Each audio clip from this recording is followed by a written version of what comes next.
Hi guys and welcome. We are season 2 of The Result Show, and in this we're going to be diving into Influencing Magically, which is a masterclass in the art of persuasion and influence. And we're going to be using Cialdini's 6 rules combined with NLP, which actually makes it work.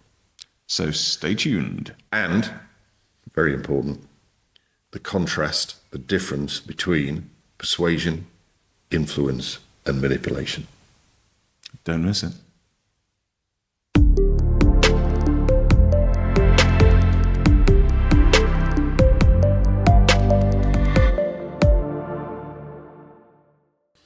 Hi guys and welcome to season 2 of The Result Show. The Result Show.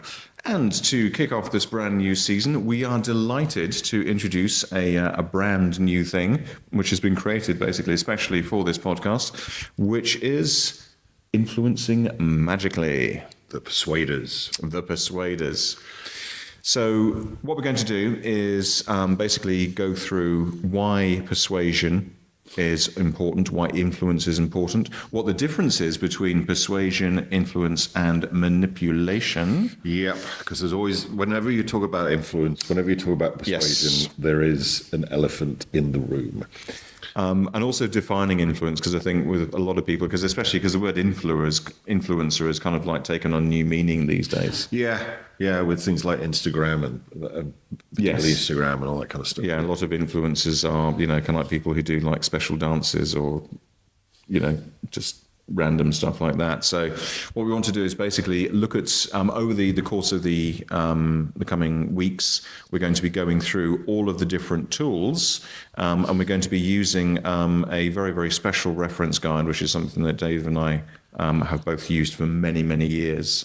Both in terms of psychology, interpersonal stuff, but also actually building businesses, marketing, and indeed basically structuring any sort of communication, because it doesn't really matter whether you're trying to sell something or indeed just persuade a kid to get out of bed, or if you're a manager trying to motivate your staff. I mean, persuasion and influence is probably the number one skill, isn't it? Yeah, I would say it's one of the number one leadership skills. Whether you're talking about leadership from a business point of view, leadership from a family point of view. Yes. And, how it all started for me was, it was 1990, and I met this guy who used to work for Tony Robbins. Okay. And he said that Tony Robbins at this point in time had 2 books that were his absolute Bibles. But he didn't want anybody to know what these books were. You have to guard the secret source. Yeah. So was I motivated to find out what these books were? And one of them was this one, Influence by Robert Cialdini.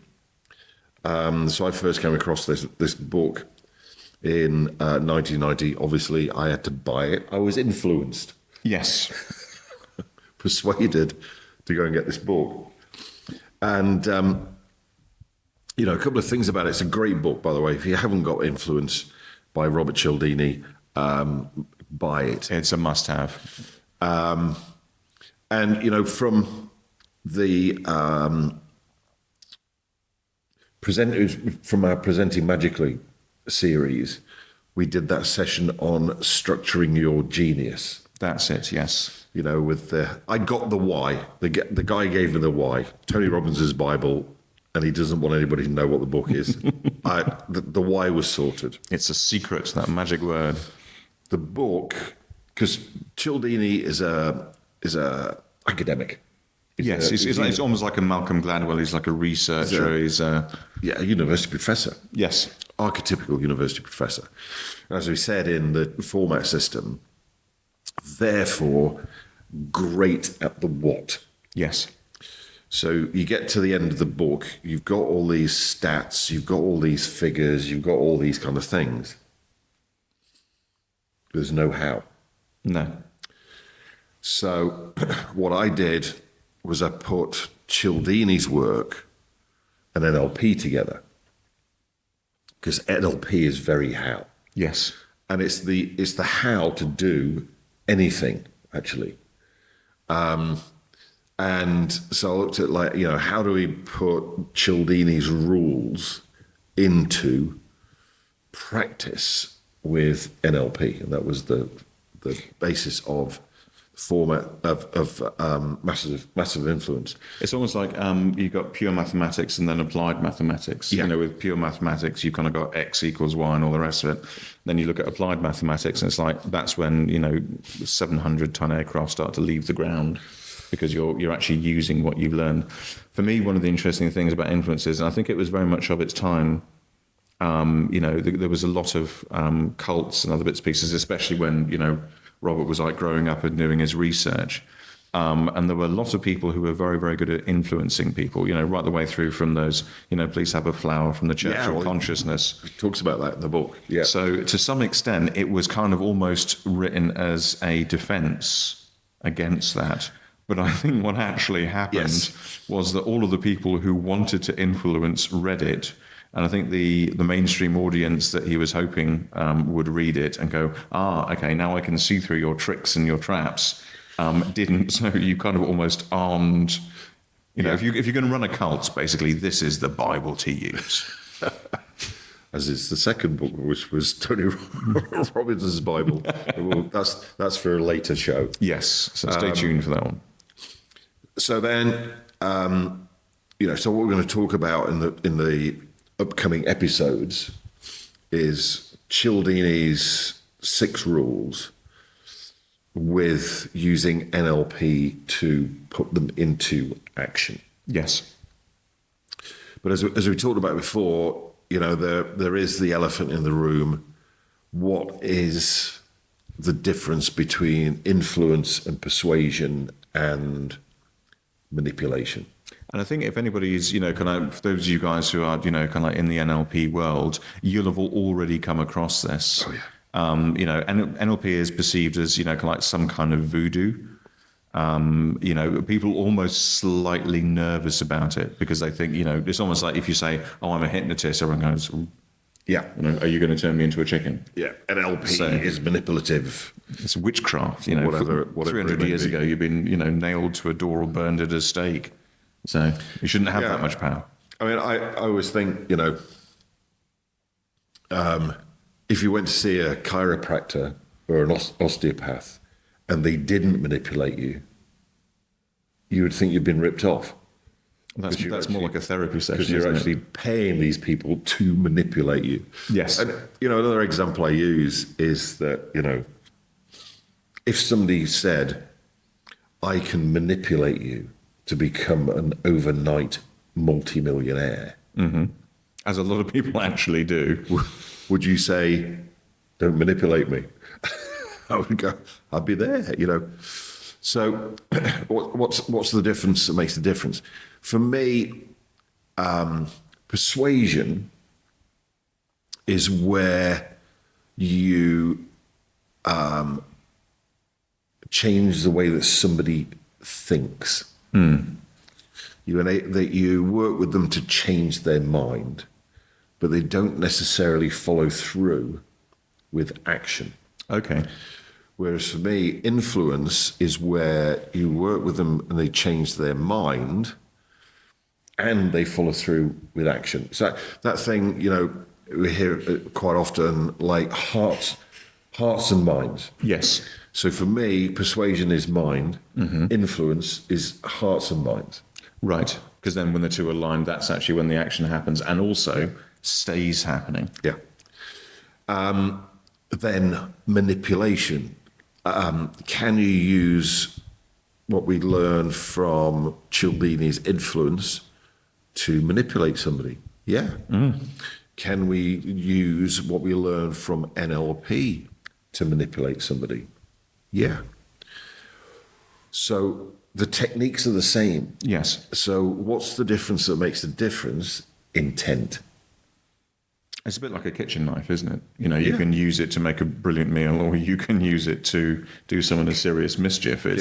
It's not necessarily the tool itself, it's what's in the mind of the person wielding it. Exactly. So then you look at, there's that quadrant, isn't there? It's like lose, lose, lose, win. Yes. Win, lose, win, win. Yeah. Yeah. So, and I actually think there's only 2 rather than 4. Okay. If we look at the Like the longer term, maybe. Long-term relationships, because if we have an interaction and your perception is that I won and you lost, you're not going to engage again. Yeah. If we have an interaction, my perception is that you won and I lost, we're not going to engage again. Yeah. So, and then in the long term, we've both lost. Especially in this day and age, because if we get into a situation whereby I win and you lose, one of the first things that you will do is tell it loudly to the world Social via media. all of your social media channels. What was it? He used to say, if somebody's happy with a business deal, let's say, they would tell 3 or 4 people. If they weren't happy with a business deal, they would tell 100 people. Now, people can tell tens of thousands of people. Yes. That they weren't happy. So when you've got manipulation, somebody's going for a win-lose. Mm-hmm. As in, they want to win at the cost or the loss of somebody else. Yes. That's manipulation. Influence, long-term influence, is when both parties go in with the intention of long-term win-win. Yeah. And that's how I differentiate influence, persuasion from manipulation. It's intent. Yeah. And I think that's an important distinction. Because for a lot of those guys out there, when they're looking at these tools, and one of the reasons why we're talking about this now is because we want you to be able to use what you're going to learn over the coming masterclass with a clear conscience. Yeah. And if without kind of like stating that and saying it's okay, if your intentions are good, then it's a bit like sales actually. When we were discussing on selling magically in the previous one, it's if you have worked hard to make sure that your product is good. So let's say that you're a roofer. You're fully trained, you're insured, you do a very good job, and your rates are good. You almost have a moral duty to make sure that people choose you rather than some cowboy who's going to leave them with a wreck that's going to potentially kill somebody in 5 years. So it's the same thing here, whereby as long as you can say no, we have the best intentions, doesn't mean it's always going to work out because life isn't that way. But if you're going into it saying no, we're going to aim for win-win, then there is no problem at all with you using these tools, because that's actually what's going to empower you to get the best result with your clients, with your family, with all of the folks that you are talking to. But like you said there, you mentioned sales. Yeah. We've mentioned leadership. Yeah. You've also mentioned family. Mm-hmm.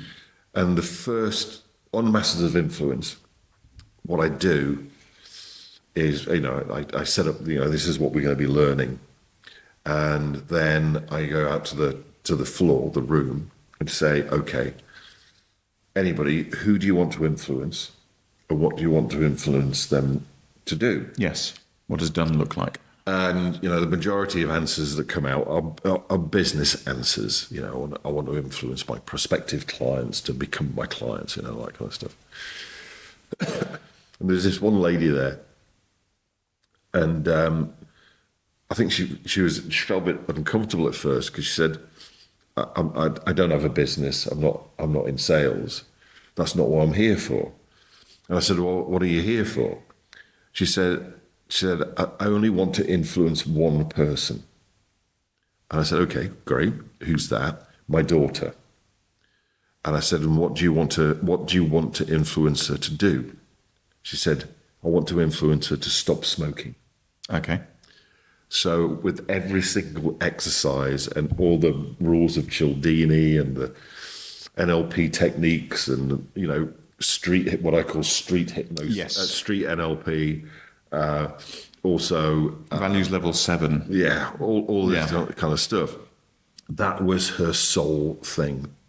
So all the exercises she was doing from how to create a strategy to influence her daughter to stop smoking. And she phoned us up the week after and she said, it worked. My daughter has stopped smoking. Yeah. So, you know, where isn't influence important? I mean, even if you're a hermit, there's self-talk going on. Yeah, because, you know, she'd told her daughter to stop smoking. But, you know, and from a business point of view, there used to be, you know, what we call values level 4, command and control, Yeah. where to keep your job, you had to do what you were told. And that was just it. That was leadership. That was management. Yes. Do this. Military, jump, how high? Whereas that kind of stuff doesn't work in the world today. No, I mean, actually, even with the military, because they kind of, with a lot of their stuff, and we talked about this, didn't we? Like with commander's intent. I can't remember if it was actually on one of these podcasts. If you can remember it, then drop us a comment, let us know. Yeah. But with commander's intent, again, it is like a system of influence, because what you're basically saying is, this is what we want to achieve. This is why it's important. Yeah. And what you then do is, because you're basically persuading these guys and like making your goals their goals, then they can use their initiative. So rather than just saying, you know, do you remember like the big tracks back in the day, where you say, right, go forward like, you know, 10 feet, turn right, go forward 20 feet, turn right. Rather than that, you just say, look, guys, this is exactly what we want to do. This is kind of a rough idea of how we think it's going to happen.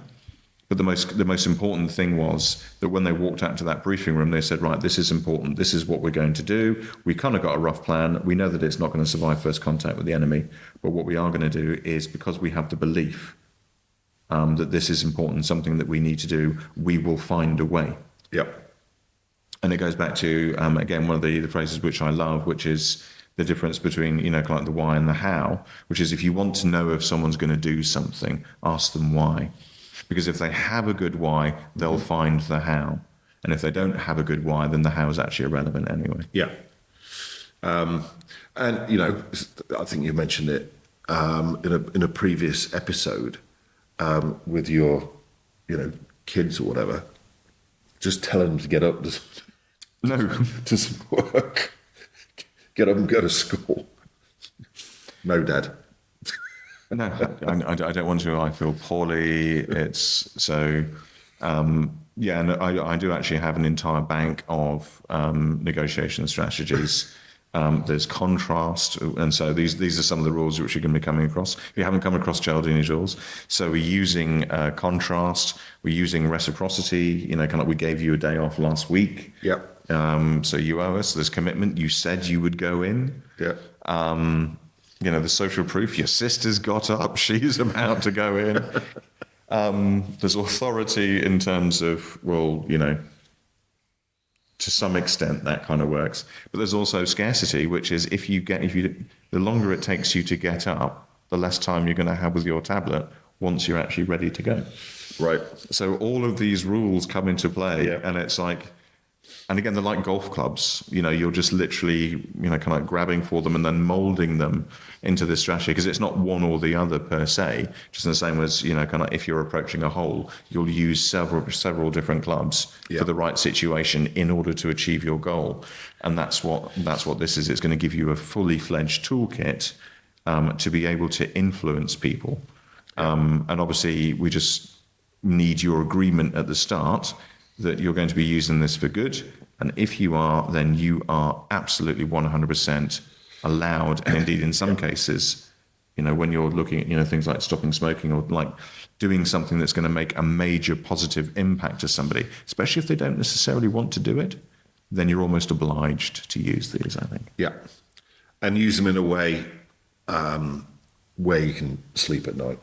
Yes. I love sleeping at night. Yes. So, that I with all the stuff that I do, I go, okay, I'm on the right side of the equation. I can go to sleep tonight, knowing that I've used them to. This is something I just thought of. Influence.